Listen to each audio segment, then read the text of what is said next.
Hi guys, what's going on? My name is Marcel Flores. Welcome to my YouTube channel, OneDapperStreet, and welcome to today's video, which is going to be a bit different than usual. I partnered with Masterclass to share a bit more about my background and how I managed to turn my passion into a career. I'll talk about how I built my Instagram into a monetizable platform, a little bit about how I created my shoe brand Ankari Flores, and lastly, how I built a YouTube channel on the road to 1 million subs. For that, I'll be referencing Sarah Blakely's Masterclass on self-made entrepreneurship. Sarah founded Spanx, which is a $1 billion company, to give you guys some advice on how to break down the process. From finding your purpose, to figuring out how to develop an idea and make it become reality, to then building awareness for it and ultimately learning how to price and make money doing what you love. I'm going to speak more about my social media, which is the cornerstone of my entire career, and just touch on some particular points when it comes to creating a physical product, aka my shoes. But if you want to create a product and love what you hear today, I encourage you to take Sarah's masterclass because she goes into proper detail from prototyping to packaging and shipping that will really help you out. I'm hoping that this will inspire you to make your dreams become a reality and that I, together with Masterclass, can offer some advice to turn your passion into a career a bit more easily. So let's get started on finding your purpose. My goal was to help men across the globe learn how to dress better, how to embrace their personal style, and how to truly express themselves with clothing. I'd gone through this myself. Fashion helped me figure out who I really was and allowed me to be more self-confident, and that was something I absolutely wanted to share with others that felt the same connection to fashion. But I had struggled to get there. It took me months, if not a couple years, to figure out what I wanted out of life. And to make this process easier and more straightforward,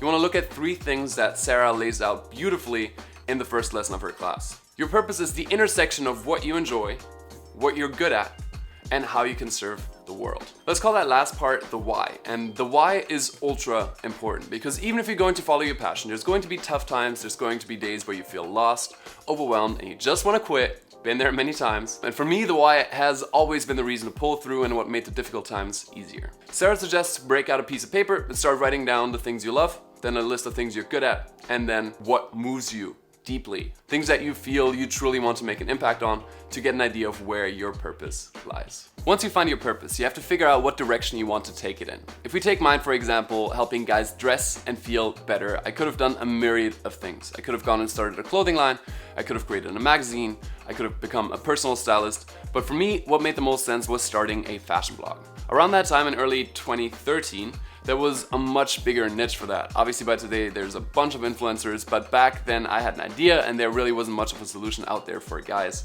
You could get magazines like GQ or Details and try and recreate outfits from there, but it never really explained the importance of the details. So when I was trying to recreate a $10,000 outfit with a $500 sandwich artist salary, it just never ended up looking quite as good. So once I figured out how to make this work though, that's what I wanted to give to other guys across the globe as well. So one day on the subway ride home, I lived about an hour outside of Manhattan, deep in Brooklyn, and I had a lot of time to think about this idea and ended up thinking, hey, people call my style Dapper a lot. A word I didn't know before I came to the US. But I also love wearing street styles. So OneDapperStreet was born. And I set a launch date and started to pursue my dream. Now, Sarah mentions that the downtime to think and let your mind wander is incredibly important in having your big ideas. The more you allow yourself to disconnect and your mind to just go wherever it wants, that's usually where you'll have the biggest breakthroughs. For me, it was sitting on the subway to and from school on a daily. For her, it's being in the car, and wherever it is for you, use and cherish that time to find your best ideas. To differentiate a bit more between purpose and an idea, look at my purpose and the 3 different companies I started. I started my Instagram, blog, then my footwear collection on Ankari Flores, and then my YouTube channel. They all go back to the same purpose, but the idea behind each and every one of them is a bit different. When I launched my footwear brand, I wanted to actually be taking care of the little details that differentiate a good and a fantastic shoe for our customer. So still helping to fulfill the same purpose, but in a different way. With YouTube, similarly, I felt like I could bring something new to the scene, another way to get my message out to more and different people around the world. When you're looking into your ideas, keep asking yourself, does this solve a problem? Am I making something better than someone else who already does it? Why should I be making this product or offering this service? If you keep asking yourself these questions, the ideas that will come up will actually have validity in terms of potentially being a success. So Sarah outlines very nicely that you need to break down the hurdles to each idea as well. How expensive will this be to make in the first place? How difficult is it to offer the service or make this product? How can you get it manufactured, which is a big one. So if you want to find out more about that, watch her masterclass. Big topic. And what kind of team will you need to operate properly? Then beyond that, what does your competition look like? What can I be doing better? What is no one doing or talking about? Figuring these things out while you're still in the ideation phase can help you pretty easily discern between ideas with a foundation and others that you might want to write down and keep for a later date or simply just move on from. The beauty of this process is that if you start with your purpose, you can then try and find an idea that speaks to your customer. I'm sure you've heard the customer is king a bunch of times, and that's absolutely true, but in my head it didn't make sense. Does that mean I have to do whatever they want? Isn't it my company? Like, isn't it my business, my idea? But if you set out to start a brand from this mindset, everything that follows will be within your realm of passion, allowing you to focus on the customer needs without losing yourself. And that's a big, big plus. Now let's talk about building awareness. In my case, after I had this idea, I needed fairly little to turn it into a reality. With a physical product, there's a lot more hurdles to tackle, but like I said, if you want to dive deeper into this topic, I suggest watching Sarah's Masterclass. In terms of social media, building awareness was a two-pronged approach for me. One, make consistent, high-quality content, and two, spread the word. First and foremost, you want to make sure that your product, in this case content, is the best it can be, otherwise building awareness is not going to be a positive experience. With social media also, consistency is key. So I actually posted an outfit on my Instagram every day for 2.5 years. So whenever a new set of eyes came to my page, there was a new piece of content up. And then secondly, a big part in self-made entrepreneurship is just putting yourself out there and your product out there. When I had the idea to start my blog, I talked to virtually everybody I knew about it before it even happened. Personality definitely plays into this. Sarah, for example, suggests you don't talk to anyone about your idea unless you have certain things already figured out, as she was afraid just to be discouraged by naysayers around her. For me personally, the more people told me I couldn't do something, the more the more it made me want to prove them wrong. So for me, talking about it has always been a big part from the very beginning. But once your product is out, then it doesn't matter. You need to start taking action and confidently spread the word. In the beginning, no one is going to do that for you. Once you have a fan and customer base, things shift a little bit, but to start out, I'd comment on other pages, talking to other people in real life, and just posting on as many platforms as I could just to get eyeballs on my content. With my brand Ankari Floors, it was a bit different. At the point of launching, I already had my social media, as well as many friends in the industry that genuinely love the shoes and help to spread the word, so that's by no means a normal scenario. Sarah is a much better person to listen to here and learn from the approach that she took between organic and paid advertising, including PR placements, and how to get your brand into retail stores like Neiman Marcus. I do want to mention the growth strategy for my YouTube channel as a third example because I think it's substantially different than with the other two companies. Here we're dealing with a Google platform that acts as a search engine, the second largest after Google, by the way. So here it's all about SEO, search engine optimization. That's an absolute key factor. Paying attention to the market needs and the concept of the video, as well as the thumbnail, the title, the tags, the description is incredibly important. But once you figure that out, it's one of the best and arguably easiest ways to increase brand awareness by using the Google algorithm to your advantage. Last but most certainly not least, let's talk about monetizing. At some point during this process, you need to start making money because otherwise it's not a business, it's a hobby.